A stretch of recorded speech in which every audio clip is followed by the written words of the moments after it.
I did not put this on here because I think at this point our school is fairly standardized. But as Omnibus instructors, we try to follow the same correction key on your papers. So I put it up here just in case you guys get something back and you're like, I don't know what this means. Now, whether or not you can read Mr. Weinberg's handwriting, whole other ballgame. But this is what it should mean. Okay, so SB means spelling error.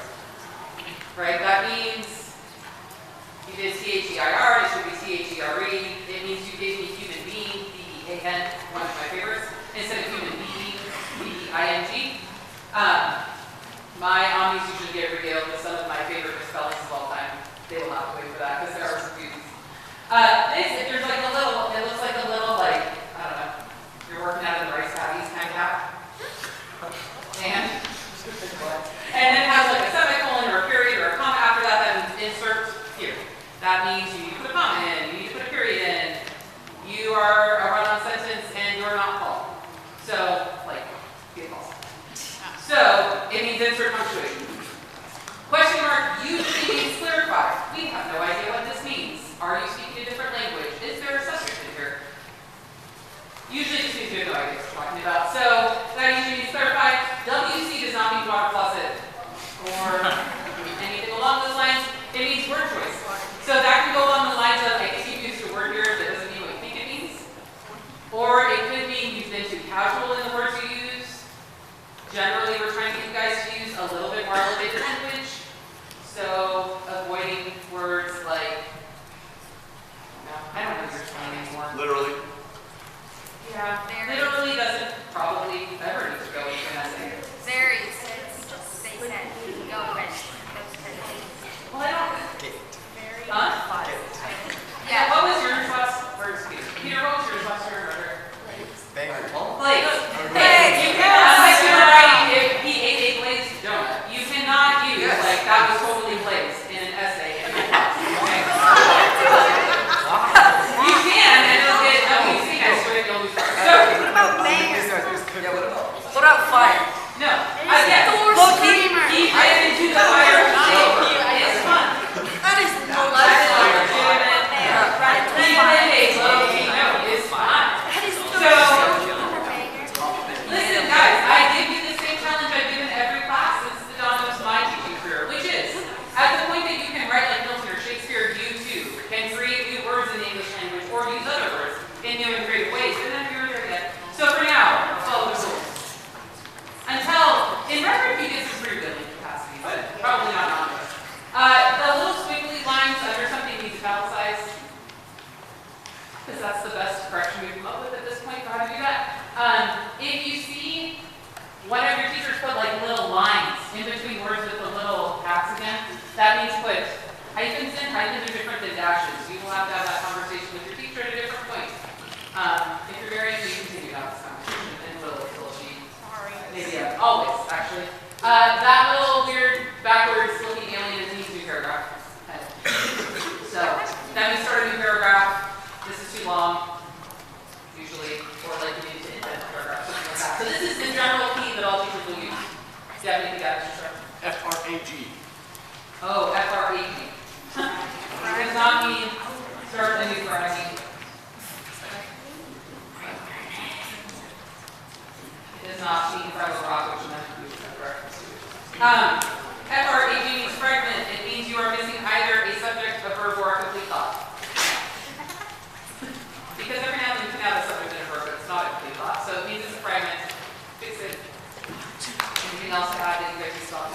I use up RO for run. Oh, Mr. Lugg just tells you what's wrong. Yeah. Yep. Run-on sentence means, well, yeah. There's consequences in run-on sentences, and again, you want to talk about that with your teacher, but it basically means that you try to connect two sentences together using just a coordinating conjunction without comma. Or just comma. But that's technically a consequence. So, there you go. Questions about that? Okay, great. In terms of deciphering handwriting, you'll have to go to the individual teacher. Because actually, we all have our handwriting to decipher in our own individual ways. Okay, so this, Omnibus I.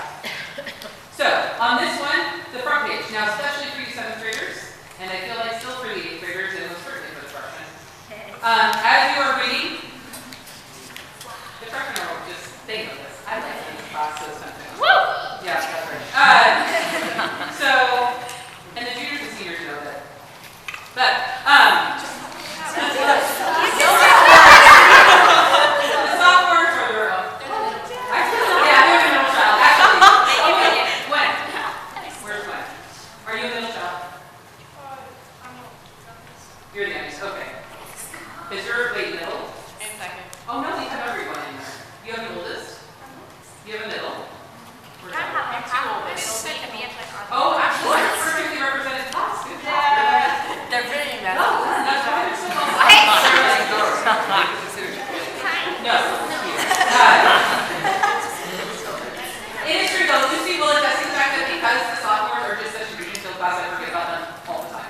And I also forget where they go. I thought they were juniors for like 4 weeks. Okay, so, and books. So this is my recommendation to you. Now, I know some of your teachers, like Mr. Weinberg often, wait, do you still read most of your stuff on Kindle? Nope. Never mind, you're a director statement. So, whether or not this is digital, there's different ways of managing it digitally. Some people, like I tend to write in my book because I feel like the book will always be with me. I don't always know if I'm going to have my notebook with me. But again, this is up to you. This is actually part of why we give you these books. Especially for 7th graders, this is a switch from 6th grade or any grammar grade. The books are yours to keep. Now, does it break my heart just a little bit when I'm going through Valley Village or Goodwill and I see a whole section of what I know to be GCS omnibus books? Yes. It doesn't just break my heart a little bit, it breaks my heart a lot. So, we want you to keep these books. Do I understand what it's like to have 3 complete sets, at the end of my life, 5 complete sets of omnibus books in my house? Yes. Do I know where to put them? No. Is it worth it? 100%. We want you to have these books. We actually think it's really important for a variety of reasons. One of them, these are the books that build, Western civilization. These are the books we want you to be able to reference. When somebody sets up an EMP in the atmosphere and all of our electronics go down, you have to rebuild civilization. You guys will be equipped with that. I don't know if that's the way it's going to go, but you guys will be able to rebuild civilization with the books that you will have somewhere in your parents' house because your mom can't remember where she put them. Because you have my son, so she can't find them anymore. But the idea is, these are really important. They're important to have physical copies of. And one of the ways you guys will be able to actually engage with the books, be able to find information that you want, is by writing in them. If you really just think that's blasphemy, we can talk later. We can talk later. But this is at least generally what I do. So, if you come across a word where you don't know the meaning, we are giving you a lot of grief. We know this. Some of this you can skim. It's okay. Looking at every word you don't know the meaning of is going to really slow you down. So, if you go, like when I'm reading, because I come across words I don't know, guys, I've never read Lug's Paradise Lost. It's really kind of shocking. I'm reading it for the first time right now. And there are words he's using where I'm like, I don't know what that means. So I'm circling them. Right? I know. Huh? Also, he's making some of them up. Again, if you get glazed enough that you can write like Olson, you can make up words like that. Okay, so if you don't know the word, circle it, and then you can all, that's one of the reasons why we're looking back through, you can be like, what was that cool word I didn't know the meaning of? You can go back, look it up, when you have the spare moment. Put a question mark next to a passage you don't understand. Every now and then, your teacher will begin in class with, hey, did you have something that you didn't understand? It is not extremely helpful if you just raise your hand and say, I didn't do it. It's okay if you didn't. But if you have an actual passage where you're like, I didn't understand, what? I know, Holly, I heard you were doing this, and actually I did this in Milton too. I'm not always sure who's talking. As I'm reading through Paradise Lost, I'm like, is this Caesar? Is this Milton? Is this God? And I feel like it's really important to know which one, right? Milton, God, Susan, me, narrator. We really should be able to distinguish that. That's a major difference in terms of who's talking. So, I could put a question mark and be like, I'm not sure which one, but I really think we should know. Put an exclamation mark for something you find interesting. That's if someone just throws something, if they're like, hey, David, go write an essay on, which one are you in? You're in 3. Go write an essay on, am I right? Yes. Okay. Go write an essay, just go write an essay on the podcast, and you're like, okay. At least if you've gone through it with an exclamation mark next to some points where you're like, I was interested, or whoa, what's happening there? You could get a good essay out of that versus just picking the huge thing up and being like, I tend to put CP for commonplace next to something I think is a really good quote or something I want to remember, or a piece of writing I'd like to mimic in the future. You don't have to, but that's what I do. Put a star next to a key passage. Okay. Almost all of you are going to be writing an essay on almost every book that primary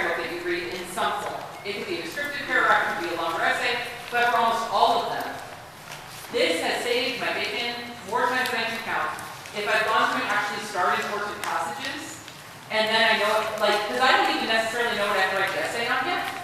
When I then get the prompt, I can go back through and I'm not reading through, you know, all of Herodotus. But I could be like, if I've at least started important passages, then I can be like, okay, at least I can find some quotes here. Like, I'm not just wandering through the mire of Egypt's dial system. Not that you would ever spend 50 pages on it. If you start to notice themes in the novel, I understand, guys. Students who have had before all this. This is where I get real with the 7th graders, but you too can aspire to this level of nerdiness. Okay, if you start to notice themes in a novel, I actually start to like put letters to code the themes. So if I start to notice that The Lord of the Rings talks a lot about shadows and light, clearly, I'll start to put an S for shadow and L for light. If I notice Milton is starting to talk a lot about blindness, I might start putting a B for blindness. If I start to notice that Uncle Tom's Cabin mentions slavery a lot, I know. Whoa. You're like S and just run or not everything. Just the whole thing. You know, you guys don't read Jane Eyre, but like in Jane Eyre, there's references to fairy tales. And they're like allusions, so anytime like I started to pick up on an allusion to a fairy tale, I put F for fairy tale. That kind of thing. You can do that. And you can come up with your own art for something. I love reading books from other people. Like I love, I'm trying to think. I've gotten some, like articles from Mr. Giddings, Mr. Higgins, Mr. Light, and I love seeing their notes. I love seeing like Mr. Light's notes of like this is from the bit, like in the market, or like where they disagree with people. Like that's one of my favorites. It's like a way of interacting with the book and the person who wrote the notes. So if you start to get your own like note-taking system, it's actually really fun. It's also fun then to go back and read your own notes. Where you're like, oh, interesting, I totally disagree with that. Or be like, my younger self was right, something like that. So, I would say annotate your books. It really does help. Reading the book critically. You guys know this, I'm going to try and go faster. You can read this on your own. But, always try and read with purpose. I know it's hard. If you are going to read audiobooks, try your best to follow along with the book as you read. I know that's not always possible. Do your best.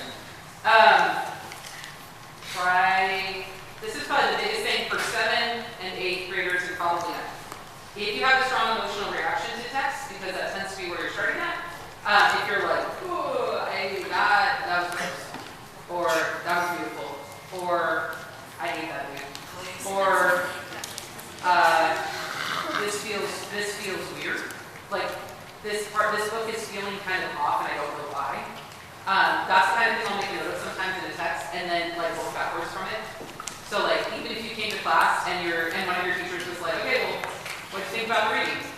Like I promise you, even like as a 7th grader, if you raised your hand and you were like, yeah, this whole passage in Beowulf with Grendel's mother was awesome! Like that's actually a really good starting point for a discussion.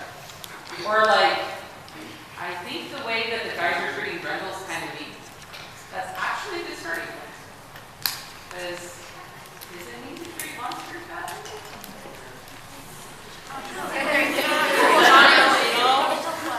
So, again, just to clarify, in case it's not obvious by now, or in case somehow, if you're, let's say, a senior, and you've gotten to this point and didn't realize it, you have a role to play when it comes to the discussion and analysis of your text. If you're a 7th grader, if you're a senior, it doesn't matter. If you're assigned the text, the assumption is that you will read it and you'll come with a degree of preparation to engage with it. So that's like the bare minimum. Now, next level is actually that readiness being questions and thoughts of your own. So there's not a teacher in the history of teaching who doesn't absolutely love it when a student comes with thoughts, impressions, even if they're like visceral reactions, like, I really couldn't stand this part, or I really wrestled to understand this part.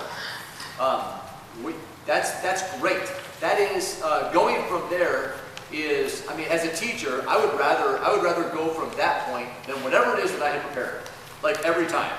That is going to be more fruitful for you as an individual and rewarding too. Conversely, if class is boring, you can thank yourself.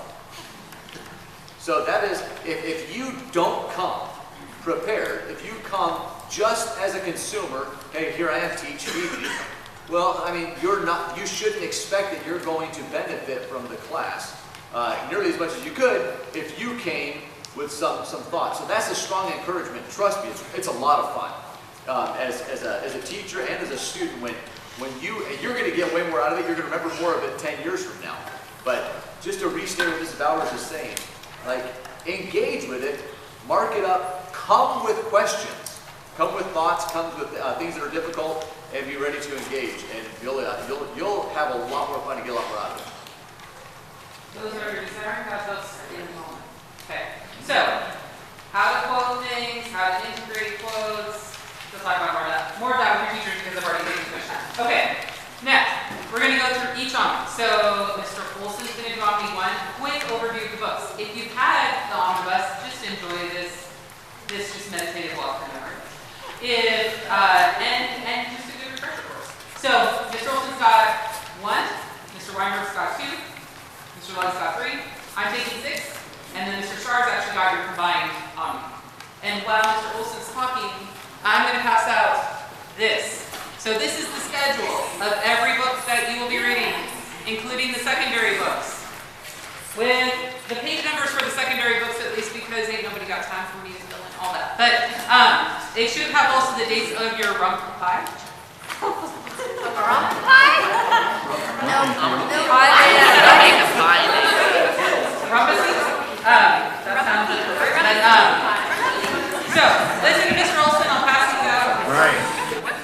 So this is my 7th graders. You are scattered about. This is you all. Make sure you are tuned in. But as Mrs. Bowers just reminded all of you, some of these things are reminders not just about a book, but if you are engaging it rightly, Omni I is the foundation. It's some things that you should be like coming back to.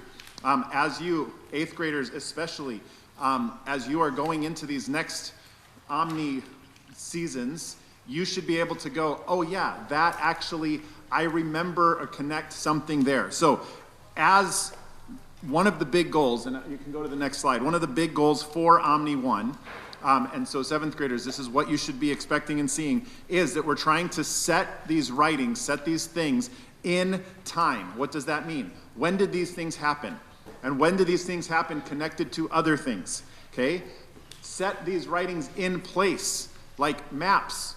What are we talking about when we are saying these things? So now, all of you who have been in Omni for any amount of time, you should have some point of reference when someone says the Nile, when someone says Rome, Athens, Palestine, Israel. Yes, you can't see.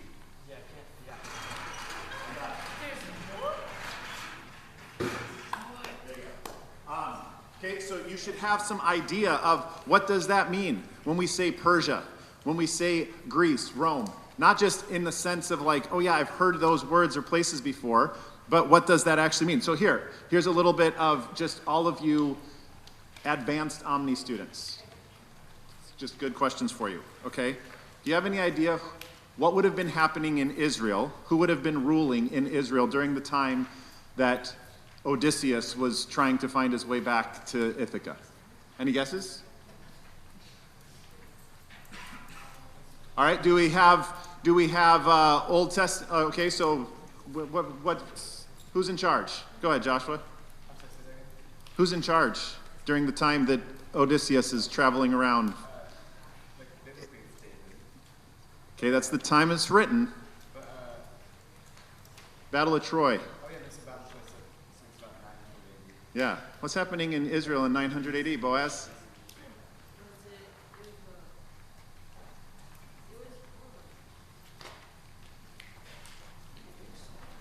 Go ahead, Silas. Was it Saul? No. It's a good guess. Again, that's the time that it was written. Okay, but these are things that like, okay, so we're probably talking like Joshua or the time of the judges, or the end of Joshua or the time of the judges. Okay? That's what's going on. So when we have these things of like, okay, we read the Odyssey, we think of the Battle of Troy, but like what's actually happening? Okay, here's another one. All right? What New Testament church would have been closest to the location of the Battle of Marathon? Braden?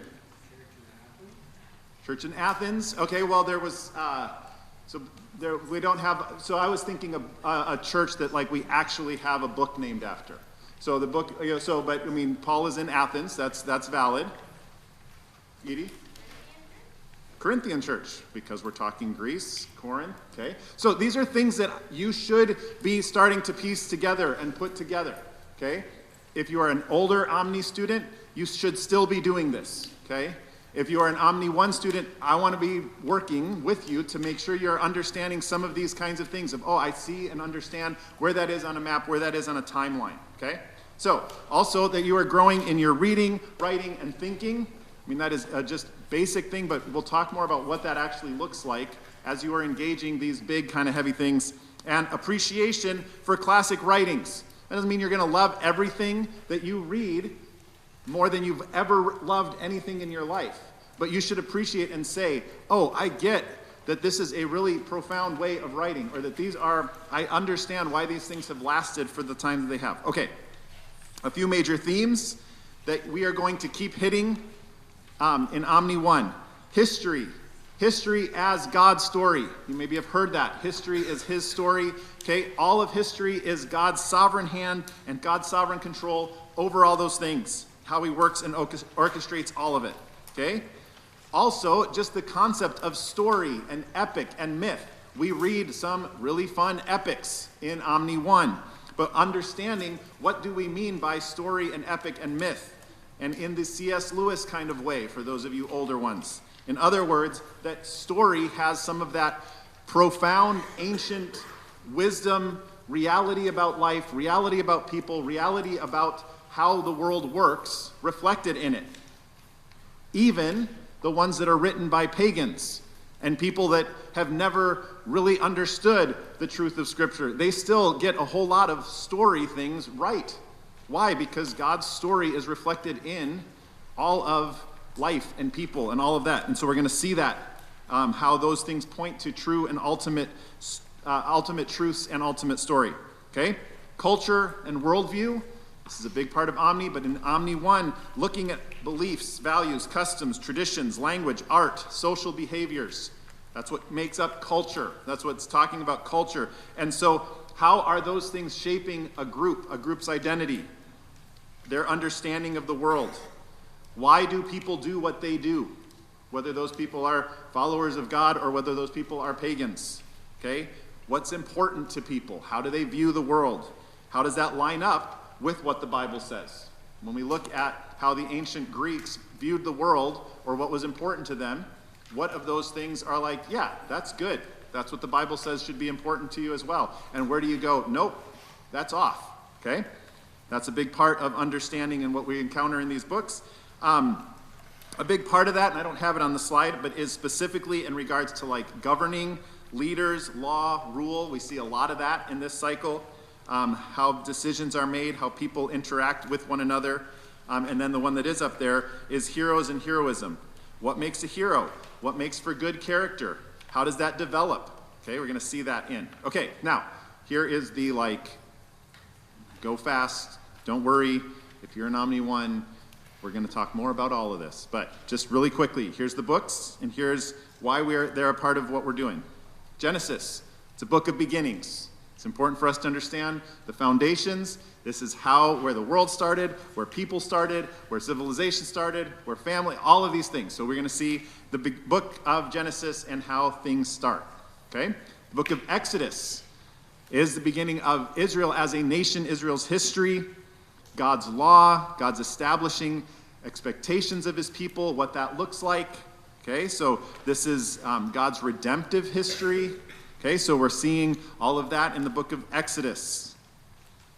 We have the Epic of Gilgamesh, which is an early epic that takes place in Babylon. Around the same time of events in Genesis, Exodus, some of the same places, locations are mentioned, but here, what does the non-biblical, with God not in the picture, look like of the ancient world? What do they value? How do they see life? What is a hero or a person worth following in their thinking and culture? Okay, in similar way, the Code of Hammurabi. It's ancient law codes, but what if you don't have God in the picture giving those ancient law codes? What does that look like? Okay, let's compare those things. Let's think about that. Okay, what do they get right? What do they get wrong? Okay, then we go to 1st and 2nd Samuel, where it's the history of the kingdom of God, the ancient Israel kingdom. And we see the kings and the heroes there. Start with Saul and David and Solomon. What are they doing well? What are they reflecting that is true and actually in line with God's plans, and where are they going astray? Okay, getting into 1st and 2nd Kings, where it's a lot more of that. The heroes and kings and government, as the Bible is laying it out in narrative, descriptive fashion, like what's actually happening. What does that look like? God gave his law, God established his nation, and now how are they doing? Okay, that's what we're seeing in 1st and 2nd Samuel, 1st and 2nd Kings. Okay, then we're going to go to mythology, which talks about gods and heroes. But again, this is not the biblical reflection of gods and heroes. This is how did the ancient Greeks, ancient Romans, how did they think about gods and heroes, okay, and kings and important people, okay? This also is going to help set some stories so that when we talk about other parts of Odyssey, the Trojan War, other things that are going on, that we're like, oh, Agamemnon, I've heard of him, okay? Oh, these are places that we can understand. Oh, these gods and goddesses that kind of show up in these other stories. We have a little bit of some stories of where that we can help to understand and to frame those, okay? Then we get into a specific story of gods and heroes, looking at the Odyssey, epic.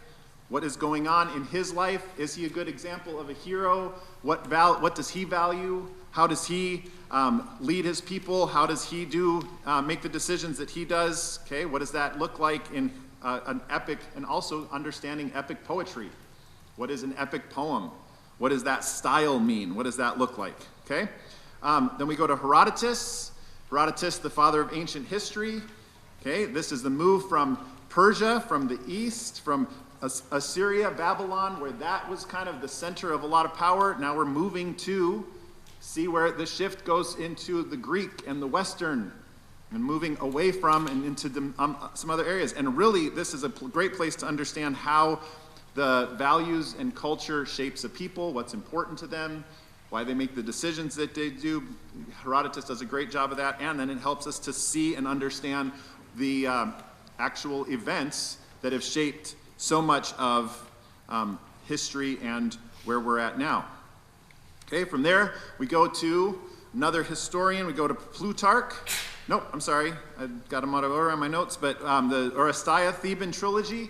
Okay, this is a Greek tragedy, but it also gives us a really interesting picture of how governing and leading moved from the family to the city. In other words, from just the city making, or the people making their own decisions, to like the need for other other outside influences. And so that gives us a picture there, but it's a play. It's Greek tragedy, okay? Helping us to understand, how did the Greeks see the world? Okay, some of those things that, how does this reflect realities about the life and world we live in?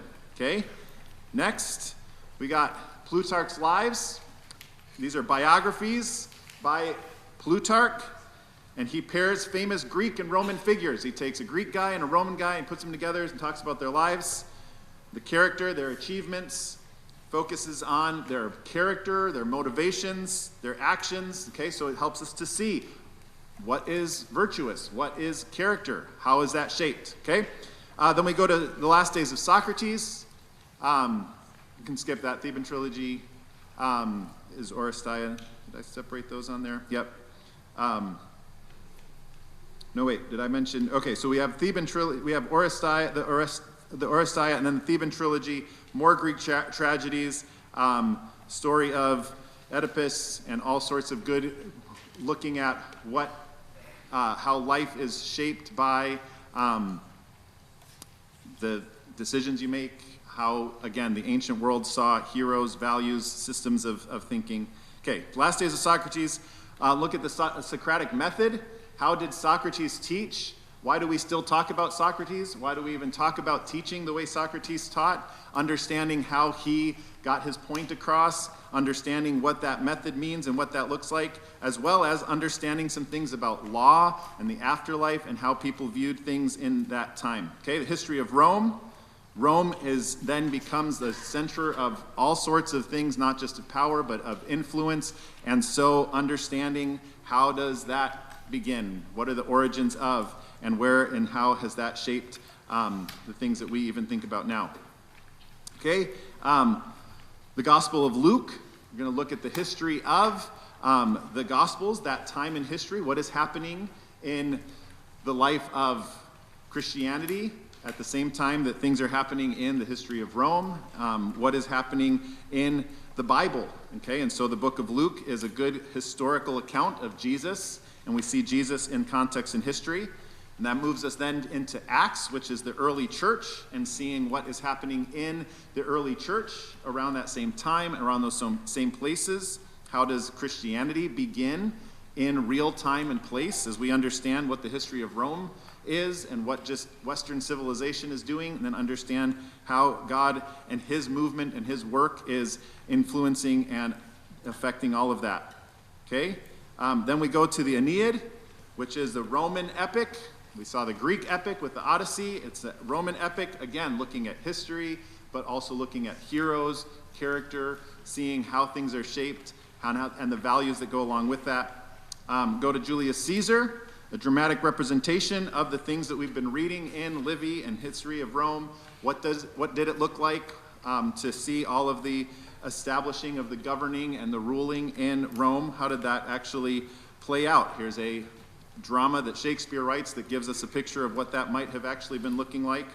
And then move to Revelation as we're talking about God's story and the history. We see the story, the trajectory, and how God's story that starts in Genesis is going to be ultimately resolved, and that God is in charge of and oversees all of those things. Okay, so there's a lot, it's dense, but the goal is that we understand some of these foundational pieces, understand how to put together the times and places of some of these ancient history, because then that plays into so much of what you will find later. And 7th grade, tomorrow we'll talk about what some of that will look like specifically in our setting, in our class, but that gives an idea of Omni I. So, Omni II, you are up.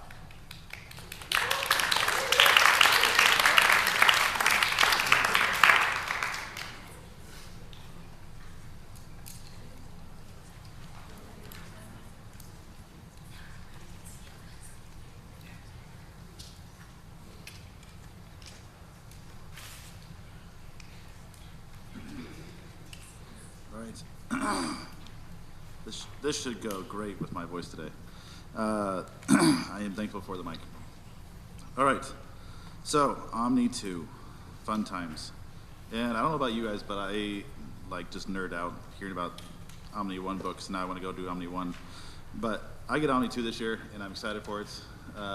For the 8th graders, it should be lots of fun. I think it's fun. You may or may not have fun. But, so we'll be, I like to filter most books I read, especially when I'm teaching them, through 6 main filters. So the 6 great ideas that have made the largest impact on society. So the first 3, every classical student should know are what? Yeah? Truth, goodness, and beauty. And then anyone from my class last year should also know the next 3, because it's been every final you've done for me. Someone besides Anna.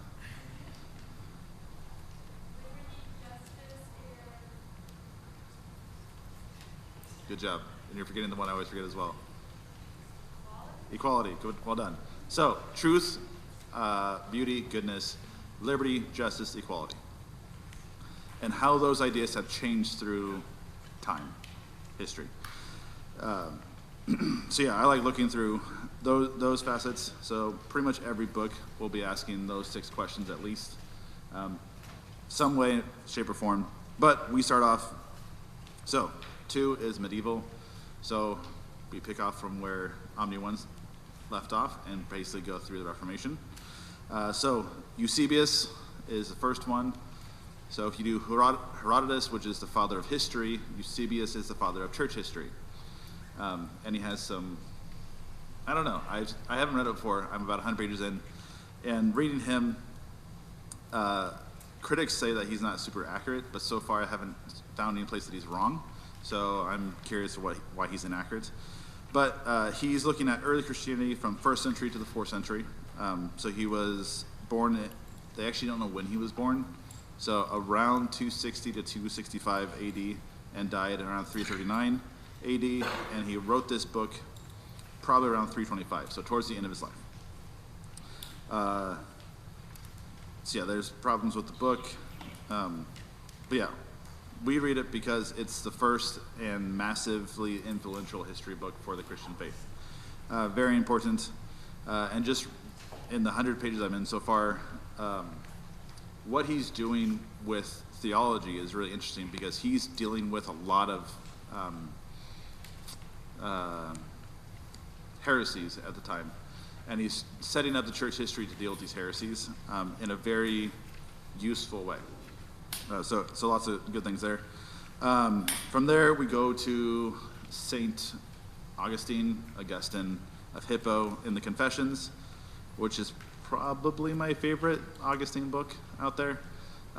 City of God is definitely not bad. It's just like 4 times as long. But we're in Confessions, written again towards the end of his life, 397 to 400-ish, and he died at 430. But it's really so his Confessions is a prayer to God about his life, and it is his early upbringing, his early conversion, what he was dealing with, the sins he was dealing with, the sins he did, and then also going through and how he progressed through. Did you turn it off? Did you turn it off? Mrs. Bauer's going to use it, yeah. Okay. But yeah, so it's a fun one. Autobiographical, so he wrote it himself. But yeah, how he influenced Christianity, even just with this short autobiographical book, is actually huge. This book changed the medieval world, changed the church, massively influential. From there, we go to Athanasius on the Incarnation. I am really excited about this book. This seems like the book, from my research I've done, of how we understand who Christ is. Him being 100% man and 100% God. Because again, Athanasius is dealing with some heresies at the time, between Gnosticism. Oh, there's 4 main ones. Did I write them down? I did not write them down. But Gnosticism and Arianism so are the 2 that I remember. There's two other ones I never heard of. But he's dealing with some heresies. So he's being really careful with his definition on who Christ is and how he came about.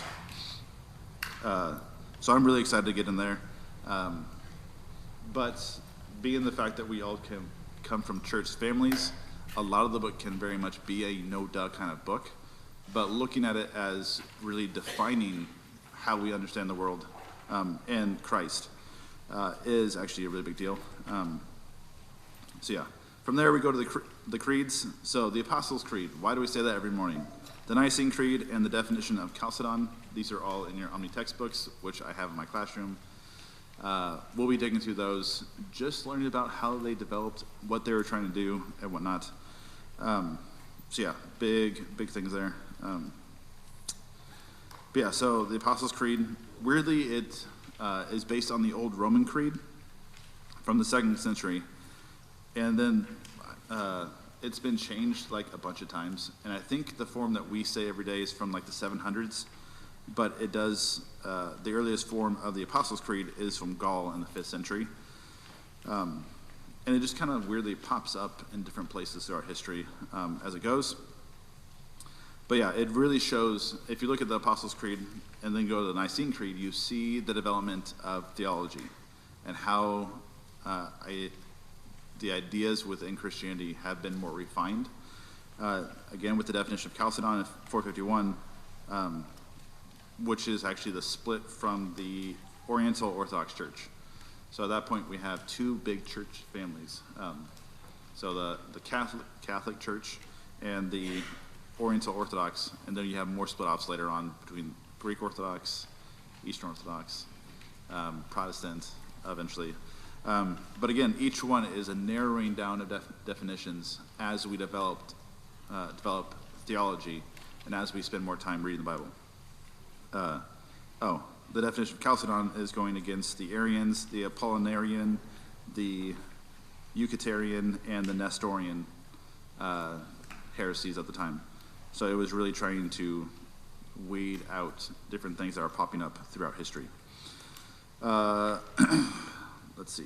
I wrote his name, and because then we go into Bede, 672 to 735. That's right. The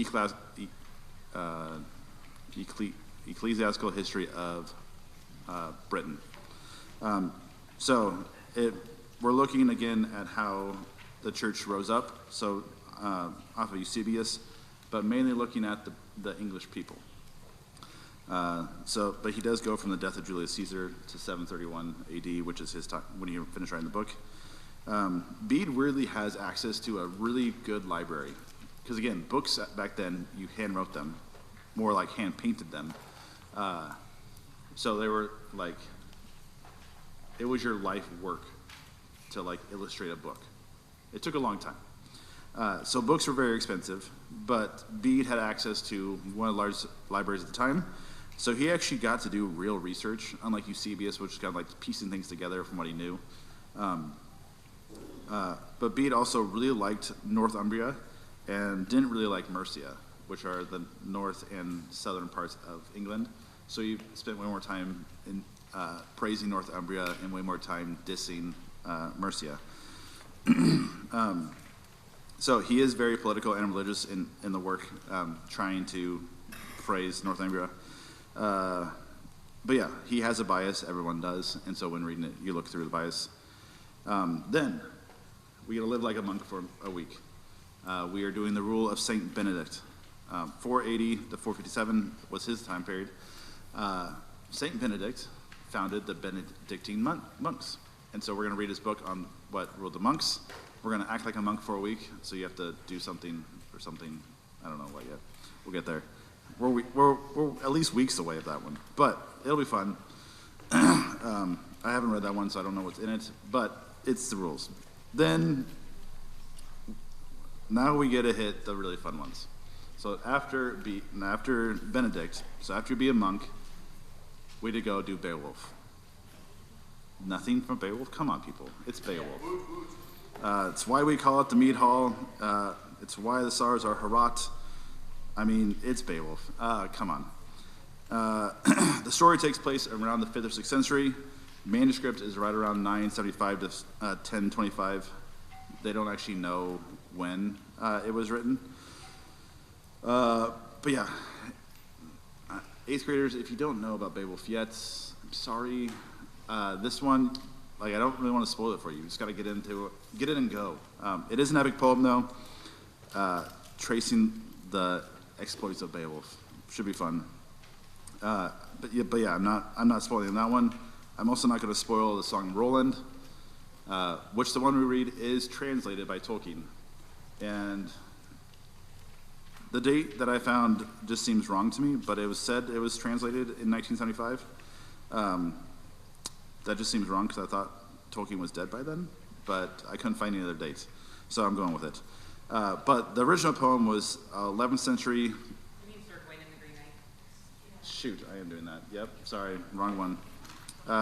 That's different. Roland is, they're actually quite similar. Well, the Song of Roland is about a 11th century battle in France that Tolkien did not translate. But we do actually have an original manuscript of the Song of Roland in the Bodleian College in Bodleian Library in Oxford, which is kind of cool to think about. So if you go there, and I think if you're a student, you can check out books from the Bodleian College. But when we went there, that's the college that gets every single edition that's published. So they get truckloads of books, like, every day. So, like, the library goes under the streets. And, like, you put in the book you want, and then someone goes and gets it for you because it's so big. And then you check it out, and you're sitting there chilling. Yeah, it's cool. Anyway, tangent. There you go. But yeah, I haven't read this one either. But reading through the descriptions of it, again, it's about a fun battle. Another epic poem, French this time instead of Old English, Old French instead of Old English. But it should be a fun time. Then Geoffrey of Monmouth. So, looking at the history of the kings of England. Weirdly though, this is the one where we actually get like the first edition, like the first accounts of King Lear and his three daughters. So this inspired the Shakespeare play. It's also one of the first ones to popularize King Arthur. So you get some King Arthur in there. And because it doesn't actually seem to be super historically accurate, it actually seems way more like the British version of the Aeneid. But yeah, we're gonna see what happens. Then is the Bard. The Bard. Edie, why did you just say the what? You must know who the Bard is. No, it's not a what, it's a who. Okay, so who's the Bard? Anyone? Students, who is the Bard? Yes? Shakespeare. Yes. So if you ever see in history, in literature of the Bard, that is Shakespeare. So the philosopher is Aristotle, the Bard is Shakespeare. So we get the Bard, we get Hamlet in Omni II. So tragedy, young Hamlet seeking revenge because his uncle possibly killed his father, married his mother. Who's going psycho? We don't really know. Who's wrong? Pay attention to what is in free verse versus not. Is Hamlet crazy? That's the question. Then we get to Sir Gawain the Grey Knight. Sir Gawain, not Sir Gawain. Sir Gawain, which one is it? Gawain? Gawain? Is it both ways? Any way I want to say it, so I get to say both. But yeah, so again, sorry, this is the one that they say Tolkien translated in 1975. I didn't know this. It's alliterative verse, so kind of cool. Late 14th century chivalric romance. This again just sounds like a really fun time. Sir Gawain accepts a New Year's Day challenge, lops off a guy's head, and then the guy just picks up his head and says, "See you later," literally. And then they have a showdown a year later, and it's just crazy. But there you go. Then from there, we get to the Inferno. Dante Alighieri. Why are you shaking, like headbanging your head? That was your favorite book? What is wrong with you? They made a cake? Okay. Oh yeah, and I made the cake. Cake. Let them eat cake. Okay. So, I actually really appreciate that someone loves it because you should love it. It is hard. It should be interesting. It's not easy. It is very hard. Dante is a genius. There are several layers to the to the poem. Yes. There you go. Your father will be proud. But yeah, so it is going down through the layers of hell, but he also puts all of his political and ecumenical, like, people he hates in the layers of hell, and why he puts them where he puts them is interesting. But Virgil's the one leading him through, which is a little bit weird. But it is all about love. So the Divine Comedy is about love. Really. So going through layers of hell, you are showing how love is perverted in purgatory when you're in Omni 5. Purgatory is all about love purified, and then in paradise is the love reformed. But it is all about love. Love is the main central theme for the Divine Comedy. Then, I don't know if I'm going to do it yet, but we will read the Canterbury Tales, which is Chaucer. He's brilliant, he's fun, can be crass. I think in Omni II we read the non-crass ones. Don't quote me on that one, but he does a fantastic job of showing you all the different layers of medieval society.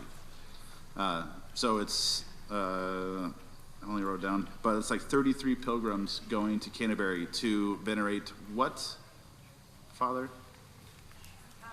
Thomas Becket, thank you. So they're going to go worship, venerate Thomas Becket. So they're going forward. They're going to.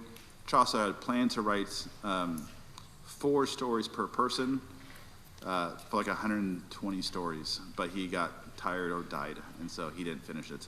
But yeah, so it was meant to go to and from, but it didn't happen. But massively influential with literature and how we look at entertainment. And then we end on Luther, the Reformation, in Bondage of the Will. This was written to counter Erasmus's On Free Will.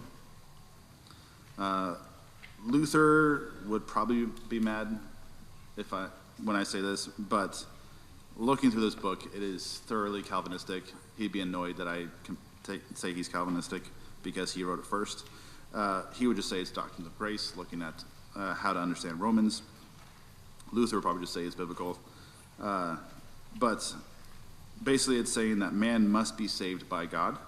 He cannot save himself. But yeah, so that one, be ready. It's a good argument. It's the end of the year. Be reading your Bible all year, because that will just be a fun one to end on and argue about. So there you go, a brief thing on Omni II. Look.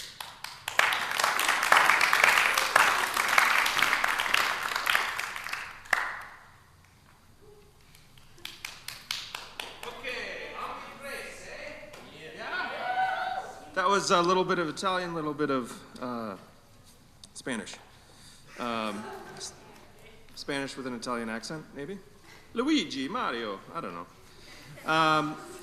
Okay, so there'll be nothing up there, so you have to look at me. Or down at your papers and not listening. But that, my fellow students, is not a good choice. So, Omnibus III. I could bring up any of my students from last year, and they could give a summary, right? Because they paid such great attention, maybe? Yeah. I think Allie's volunteering. Allie, you just want to come up here and do this? Okay. I mean, you could stand up here and talk for 10 minutes, for sure. I know you have things to say. Although it's usually to Ava, who's sitting right next to you. Okay, well, Omnibus III is the first hit on the modern era for the Omnibus curriculum. So last year was my first time going through it. A lot of good things. I would say, as an overview, it is really, by the darkness of humanistic philosophy, it is making the gospel shine bright. So it is bookended by hope, but there's a lot of darkness in between as far as the curriculum goes. So we start with Westminster Confession and Pilgrim's Progress. Yay, nice things. And then we descend into the social contract. And then there's a little bit of light with the foundational documents, with the Constitution and Federalist, Anti-Federalist papers, good discussions there. And then Tale of Two Cities, darkness. And then Uncle Tom's Cabin is a weird bright light, but it's kind of twisted. And, you know, and slave narratives. You're like, oh, a different perspective. Not just Uncle Tom, you know, not just Harriet Beecher's perspective. And then Communist Manifesto. And Treaty of Versailles, mixed reviews. Great Gatsby. I mean, when you just blow money and... but money can't necessarily buy the girl or all the things that you want, and you know, it may not end the way you were hoping it would end. And then we get Philemon, Epistles of John, Peter, Jude, which is great. And then 1984, and then Book of Daniel. So it's like up, down, up, down. But what it does, I am going to touch on those a little bit more, but that's the light rail. Well, light rail is not actually fast, so that doesn't work. But bullet train version, speeding through the curriculum. So the Westminster Confession. So we start in like the 1640s, and we really end I guess if you include the epistles, we go back a lot further than that. But the omnibus curriculum obviously includes some scripture in all of the courses. But in terms of the other texts outside of scripture, we start in the 1640s. We end in 1949, which one was written there? Dystopian novel? 1984, yes. Thank you, Joshua. You get a candy from my jar. So, Westminster Confession. What was happening in England when the Westminster Confession came about? Reformation. So early 1600s. It also coincides with another book that we read. So leading up, there was tension between Parliament and King Charles, which ultimately led to the English Civil War. So this was actually being written during the English Civil War. It was being assembled by 150 clergy and 30 lay people. So basically, the Parliament was like, no, we got too many of these Roman Catholic practices. We need to go more reform. So the Puritans were pushing for that, which were Parliament. The king was pushing for central power, essentially, and Roman Catholic practices. So they clashed, and they fought. And meanwhile, they're like, hey, while we're fighting, let's codify actually what we think and what we believe. And so this undergirds, we start here because it's the foundation of everything that we build up from there. Why is there a problem with the social contract? Why is there a problem with what the perspective that Tale of Two Cities portrays? Why was Hitler wrong? I mean, honestly, okay, yeah, he had some anger issues and stuff, but this is the foundation of why that we're put the standard that we're measuring everything else against. So that's Westminster Confession. It's theology. It's and we can hash out a couple of the minutia things in there, but broad strokes, we love it. We're thankful for it. Pilgrim's Progress, we jump to next. Okay, so this is not an authoritative list because it's ChatGPT. I did ask it, what are the most published books in the world that it knows of? And guess what number Pilgrim's Progress is? What? 6? 7? What? 5. Nice. And that is behind Bible number 1, Quran number 2, Little Red Book by Mao number 3, and Book of Mormon. I think they pushed that. I think they printed those and no one actually took them. So it's been translated into 200 plus languages. It's very relatable, both as a believer and non-believer. But specifically as a believer, you can relate to this allegorized version of trials and tribulations, of people being called by what they are. Their name is what they're portraying. And what you see in Pilgrim's Progress is, yes, he goes through all these trials, but guess what? At the end, his faith stands, and that wins in the end. What we see, the darkness of some of the other philosophies, like social contract, is really ugly, because you see that portrayed in real life in the French Revolution and in is that what it was? Oh, and the Communist Manifesto, and yeah. And in Tale of Two Cities that illustrates, is set in the time of the Revolution. So Social Contract, written by Rousseau in, so for dates, sorry. So you have 1640s for Westminster Confession, 1678 for John Bunyan's Pilgrim's Progress, and then Plymouth Plantation, which I just jumped over. Guys, that's a really fun book. It's like, I can't emphasize how important it is for American history, and I looked into it a little bit last year, but basically how we got it, like we even knew it existed, is ridiculous. Like when England was here, when we were fighting the Revolutionary War, and they were stationed in Boston, they snatched the thing from us. It ends up in a library in Britain, and then we find out that it's over there. We write letters to bishops and all kinds of people, and they're like, no, hey, we're keeping this thing. And then it ends up, then the higher levels of government get involved. We finally get our book back and get our history. I mean, come on.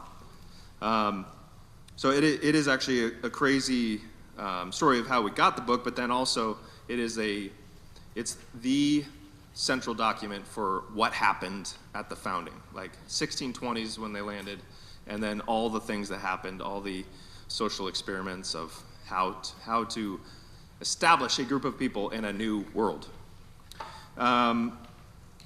Social Contract, kind of mentioned that. Just Rousseau likes Rousseau. He thinks he's great. He thinks he's awesome. And everyone should listen. He's never met a man like himself. Really just kind of takes the whole idea of the general will, or the God of reason that was during that era in the led up to the French Revolution, that philosophy ends in death and darkness and killing one another, and does not shine the light of the gospel. Foundational documents, we read the Declaration of Independence, Constitution, Articles of Confederation. Guys, it's really actually important. Allie, why are you looking at me like that? Were you like having some side conversation over there? Right. Okay. Now you are. So it's actually important that you guys read these documents on your own. So like you're not just people pop on the news and stuff all the time and say the Constitution says this. Well, does it? Well, does it? Show me. Where does it say that? You hear all kinds of generalizations, but when you actually read it and we hash it out a little bit, and what does that actually mean, then you're actually standing on, because we appeal to the Constitution as, like we've agreed to submit to the Constitution as Americans. So it'd be good to know what that says. And then the Federalist, Anti-Federalist Papers right after that. So we kind of put it in reverse. We're like, okay, this is what we settled on, and they're like, how do we get to that? Is what the Federalist, Anti-Federalist Papers are. Basically, more big government or more little government? More responsibility on the individual and the states and the local, or are we safest if we just punt everything up to a big guy? Those are good conversations. We don't read all of those papers because those are big books, but we read selections that get us some of those details. And then Tale of Two Cities, Charles Dickens wrote in 1859. It's set in the 1700s, surrounding the French Revolution. It's a very well-published book. And on that same list, guess what number it is? Of most published books, most printed. What? No, I already give you the ones above it. Can't be above it. 7. 7th. 7th most published according to this list. But it really, it leaves you feeling empty. It's not a feel-good story, really. But it points you back to the gospel, because there's no fulfillment here. Uncle Tom's Cabin, Harry Beecher Stowe wrote it in 1852. It is said that Abraham Lincoln credited her with starting this war. And It really struck at the heart of American sentimentalism, and it ended up with the death of a lot of people. And it wasn't the same circumstances as the French Revolution, but it still resulted in the death of a lot of people. Was it the right? Was the Civil War the right way to solve that conflict? That's something we'll talk about. And then selected speeches from Abraham Lincoln. It is what you think it is. Selected speeches from the man himself. And you get to kind of hash out, is this the God that Americans have made him out to be, that basically has a temple for a monument? Or does he have flaws? Slave narratives, here from the slaves firsthand. This was commissioned by Franklin D. Roosevelt's government, administration.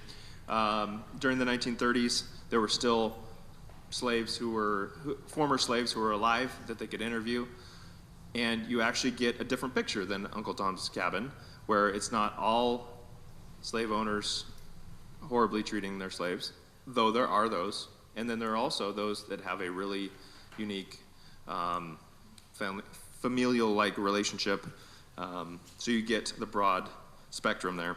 Communist Manifesto, Karl Marx, he is a sweet guy. 1848, really, I mean, if you're angry, just take stuff away from people and give it to other people, and it'll just make the world go round. And then everybody tried to do that, but it just hasn't been tried the right way. It's got to work at one of these points. Treaty of Versailles, after World War I, Germany, you're our problem, you started all this, bad, bad, bad. And then Hitler, in 2 books, we read Mein Kampf, and Hitler's like, yeah, they are bad guys, so let's rally around me, and I'll be your hero. And that doesn't end well, but you get to judge Hitler on his own words, because he hangs on his own words in more ways than one. And talk about, there's a history of angry people in this list. He didn't like some people. Then we hit Philemon, Epistle of John, Peter, and Jude, a bright light of the gospel. And we see, after all those humanist philosophies, this is what God says, getting us back to what we actually should think. 1984, it is a great way to round out the year before the book of Daniel. If you haven't read it, it's just something you got to experience. And you'll learn why upperclassmen kind of cringe when they hear the word newspeak, you know. And then book of Daniel, you see Daniel's deep-rooted faith as well as promises that look to the future with hope, because we know God fulfills those. So that's a basic overview of Omni III.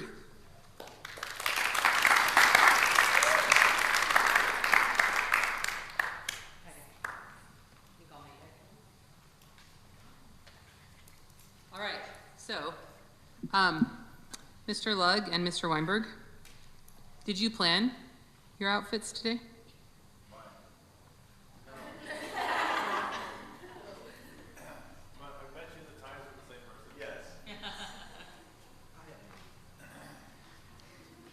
I did. I thought I figured out how to use my phone as a remote, but I'm thinking it's not going to work with this as a link because I'm not actually logged into Canva. So I might need you to advance it, Mr. Weinberg, sorry. Okay, so I did Omni VI. I did Omni VI only for the first semester because I knew I'd do the overview at the beginning, and Omni VI reads a lot of books. So Omni VI, you just get the first semester, and then you're going to get the second semester when we begin the second semester. So here we go. Omni VI is modern. It's when we circle back around to modern.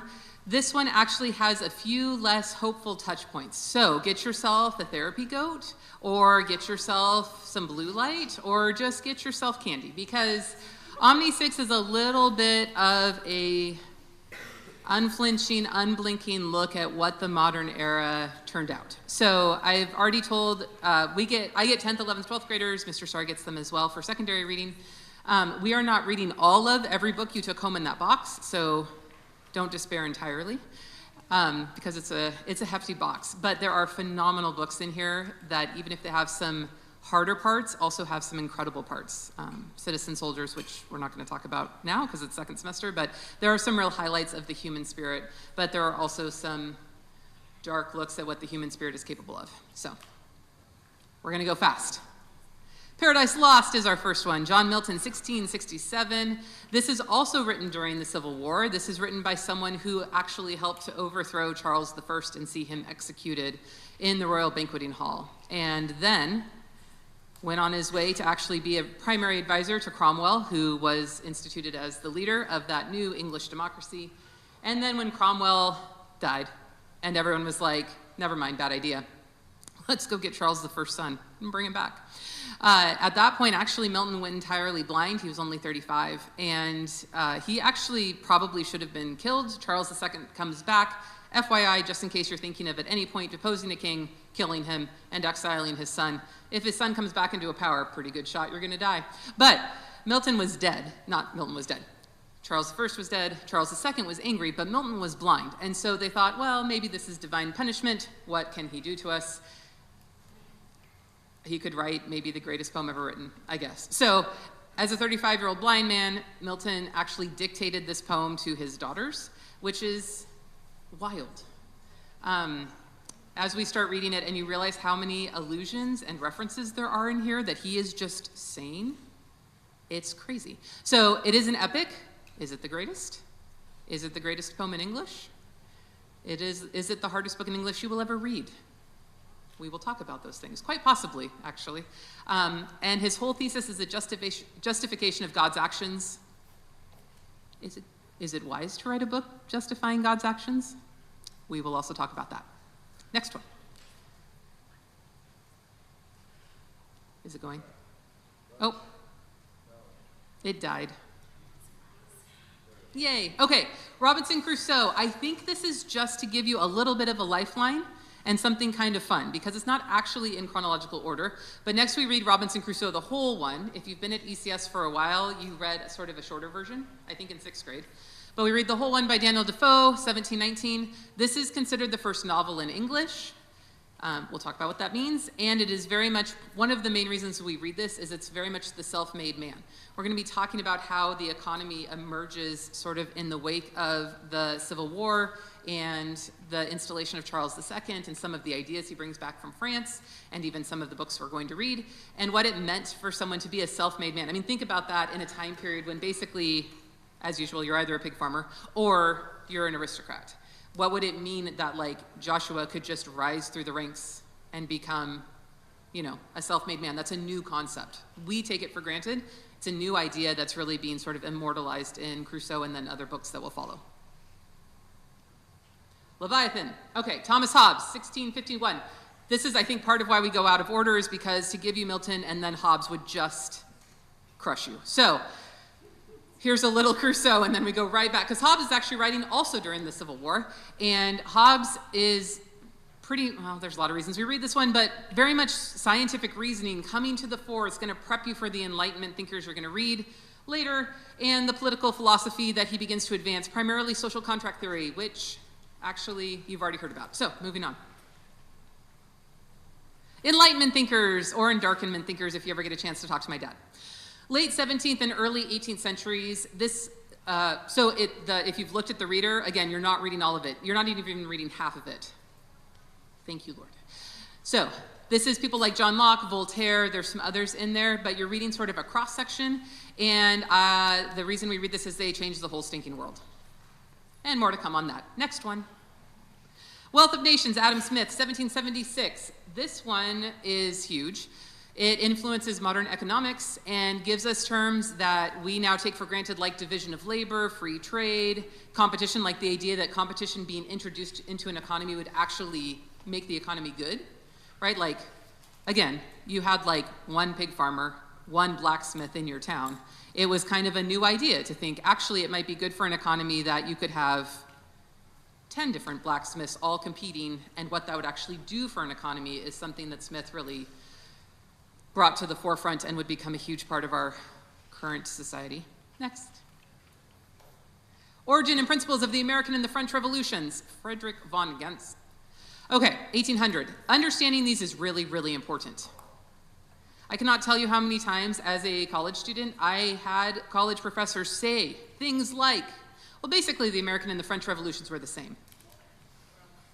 And I didn't know any better. I'm not classically educated. So I was like, okay, and nodded and smiled. And it was only actually until I got to teach here that I began to realize, actually I started to piece it together, but I started to realize, wow, not the same.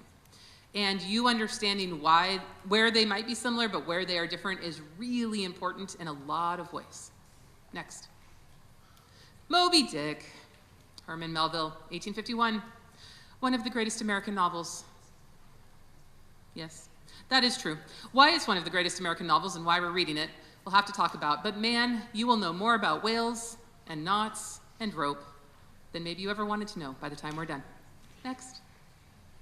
Democracy in America, it's important. Tocqueville, 1835, analyzes the strengths and weaknesses of democracy. We can take it for granted that democracy is the very best form of government, but that's from our privileged historical position. Are we wrong? Actually, would a king be the best? Is the divine right of kings a good idea? Which we will have actually already talked about back with Hobbes and some other people. Next. Notes from the Underground. I love you, Dostoevsky. Such a sad Russian. Okay, 1864. Actually, I do really like Dostoevsky. This is fairly small in terms of Russian novelists. Be thankful we didn't give you Crime and Punishment. This one is a pretty short read. It is considered the first major existentialist novel. What does that mean, Mrs. Bowers? We will talk about that. And it explains really a lot about Russia. Next. Okay, so this is basically the timeline of what we're looking at. So 1640, this is first semester. So 1642 to 1652 is the English Civil War. This is when Hobbes is writing Leviathan. 1667, you get Paradise Lost. Pensies is written, so there's a bunch happening right in there. Oh, Pensies. I think somehow I skipped him. Anyway, we'll talk. Pensies is way back there. It's Blaise Pascal. He's awesome. No, he's in first, isn't he? Oh, maybe he is. 1688 to 1789, Enlightenment thinkers. Thank you for viewing. Well, okay. And then we get basically up to War of 1812 and the American Civil War. It's okay. I think he got blipped. Clearly I blipped him. Okay, I blipped him. He's in there, sorry. But that gives Mr. Sarr 11 minutes. Sorry, Mr. Sarr. Hey, it's Toby 10. That's true. Where is Ponce? It's Ponce, that's right. Say it French, Mrs. Bowers. Is he not in there? Did it disappear? Is he not in the reading either? I could have sworn that I saw it. He should. Oh well. Can I see that? I'll make sure he's in there. That is a really fantastic year of literature in one semester. Right. He is in there. I just didn't put it in the slideshow. All right, so for good or ill, the juniors and seniors get me on Wednesdays for secondary text, but I will take the opportunity to talk about the secondary text that we'll all be reading because we do have a common list for grades 7 through 12, the 4 different omnibus classes. And the emphasis this year is American. So American literature. I think almost all of, are they actually all American writers? I think they are. I think they are. That was at least the intention. But more than just the fact that they were born in America, that the writings are American. Now, taking a step back, it is our aim, as Mr. Olson was talking about with regard to Omnibus I, and being able to understand on the timeline what was happening, maybe in the Bible, what was happening elsewhere in the world when this piece of important literature is being written. There is a big scope here that we're aiming for. And we want for you to be able to see from Genesis to today this progression of thought and the role that the great books have had in that development. Now, as we are studying American literature, it is by nature going to be more modern, right? because in the ancient medieval modern that we go through 2 times, America as an entire nation is going to fall in the modern category. If that's Reformation to present, well, the United States is, as we're going to celebrate this year, a tender 250 years old, so not very old. When we look at this progression of thought from, you've got, let's say, Herodotus and the establishment of the West as Xerxes loses to the Greeks at Marathon and Salamis, and then the establishment of Western civilization. Jesus enters the West. The gospel goes from Jerusalem and then north and west. You'll see that in the ecclesiastical history of the English people. It's going this way on the map and then winds up over here. Then if it went that way anymore, then it'd be going into the east and will wind up going all the way around the globe. So we are in the West. And then in the medieval time, that the Omnibus II students will be reading about Mr. Weinberg, it is very, very, very different from the feel of Omnibus I. And then, not surprisingly, in what's called the medieval window, it is Christian. So it is, in the West, it is influenced by the gospel. It's been dubbed quite badly the Dark Ages, and it ends with the Enlightenment? Curious. But one of the products of the Reformation in the south of Europe and the north of Europe, and then the Renaissance in the south of Europe, was humanism. There were Christian humanists and there were secular humanists. But this idea that man is awesome actually has its feelers in literature as well. And then on the heels of that, we kind of begin our story, our examination of Omnibus VI, Omnibus III, and then what we're looking at in the secondary texts too. So we want for you, when your time is done, to be able to draw a line through all of these things and see the development of these worldviews. For instance, it is on display in like neon colors, this idea of humanism as applied to technology that we see prevailing during World War I. You're going to read The Sun Also Rises. You will read The Sun Also Rises, but that's not, I was thinking of All Quiet on the Western Front is World War I, if I remember correctly. By pretty much all accounts, World War I was pointless. So what happened? Man used all of his genius, his technological developments and so on, to destroy. And then, afterwards, they said, well, that wasn't very exciting. And so then what came from that is what was sometimes dubbed the lost generation. Now, the lost generation was that generation between World War I and World War II, and their writing reflected that. And so some of my favorite guys to read had absolutely terrible worldviews, guys like Steinbeck and Hemingway. And you're going to see it too with Walden, that is Thoreau, and other transcendentalists like Emerson, as we look at these together. Some really great literature comes from a really fractured worldview. Why is that? And then the children of the lost generation were the greatest generation. Those are the generation of World War II. And then a different wave of prosperity, and their children were the hippies of the 60s. And so their prosperity gave way to a new kind of listlessness and despair. So you'll be able to watch this ebb and flow. Quickly, just a whirlwind through the text we're going to be looking at. Okay, give me your eyes, Ragans. Some of you are dozing, some of you are chatting. Got 5 minutes. We're going to blow through this. Art in the Bible. Francis Schaeffer, an American. A very helpful resource when it comes to evaluating art. Are there objective criteria you can use to determine whether a painting is good or bad? Are there objective criteria, metrics, a lens through which you should analyze music or a sculpture?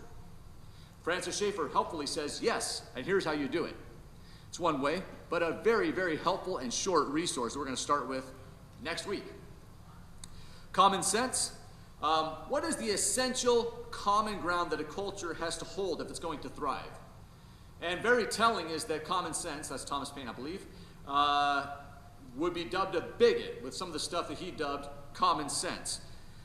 If it were written today, for instance, Huckleberry Finn, almost every critic agrees that this is the sequel that was better than the original. How many of you have read The Adventures of Tom Sawyer? How many of you have read The Adventures of Huckleberry Finn? Okay, so yes, and it is a more grown-up, a more mature read than The Adventures of Tom Sawyer, with some more mature content, but you're ready for it. You can handle it. And it is, in some ways, a very entertaining and delightful read, but also with some heavy themes. So I think you'll enjoy it. Walden in Civil Disobedience. I do believe that in the 13 years of ECS's existence, we've never read this. And so this is by Henry David Thoreau, who is one of those transcendentalists. The three pillars of transcendentalism. Let's see if I can remember this. I think individualism, idealism, and the deity of nature. I think those are kind of the three pillars of transcendentalism. And when we talk about the deity of nature, that should make the hairs in the back of your neck stand on end. And what is he scratching at? What is he longing for that he is actually trying to satisfy apart from Scripture? But this worldview was actually pretty influential around the end of the 19th, beginning of the 20th centuries. Little Women, you do not need to surrender your man card to read Little Women. It's actually got some pretty good lessons for humans. There are warning characters aplenty. Personally, I don't gravitate toward it, but at the same time, I've got three little women myself. Even without daughters necessarily, I benefit from the warning characters and the lessons, and there are even parts of it that are edifying and convicting. But hopefully we enjoy that. I actually spent 3 weeks on it. But then, man, if it is a real slog for you, you get rewarded with Killer Angels right after. Killer Angels, fantastic, well-researched historical fiction. It's a great way to learn history, is by well-researched historical fiction. This one's on the Battle of Gettysburg, and it should provide some orienting help as those of you who get ready to go on the Ragged Romp next spring. We'll follow that with To Kill a Mockingbird, Harper Lee's greatest novel, and about a moral dilemma in life in the Deep South in the early 20th century. I read it when I was a freshman. I read it again, a couple of years ago, and we read it as secondary. Death of a Salesman. What is the purpose of life if your starting point is not the Bible, even if you are raised in kind of a lowercase c Christian context? Arthur Miller has written this short play that is, it's interesting, and it is pathetic and sad in some ways, and worth a read. American short stories, American poetry. I don't even know what all we're going to read just yet on that front. I have not, I'm sure that I've read many of them. I'm sure that I'll be reading some new ones along with you. So I can't speak to that, but I have an idea what they're going to be samples of. Boys in the Boat. Any of you read that one? If you've read it, it's better than the movie. So really, no guys have read it? No guys? Okay, no hands went up that I saw.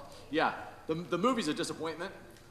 Even if in its own right the movie is entertaining. Having read the book, you'll see entire sections that were cut out. And it is the only time in my life that I've ever rooted for the Huskies is when reading that book. And you really want them to beat the Germans. But admittedly, 1939, the University of Washington was not the pretentious cesspool it is now, so I suppose it was a little easier to root for them. And then we finished the year off with Desiring God. And that is a modern Christian classic by John Piper, a paradigm formational view, Christian hedonism, the pursuit of pleasure, provided that your pleasure is in God, is a Christian's most virtuous end. And so a really fantastic reading list, and I hope you're as benefited by it as I am. Any quick questions? Any wrap-ups, Ms. Bowers? They should. All right, clean your stuff up, ready, break. Get ready for an assembly.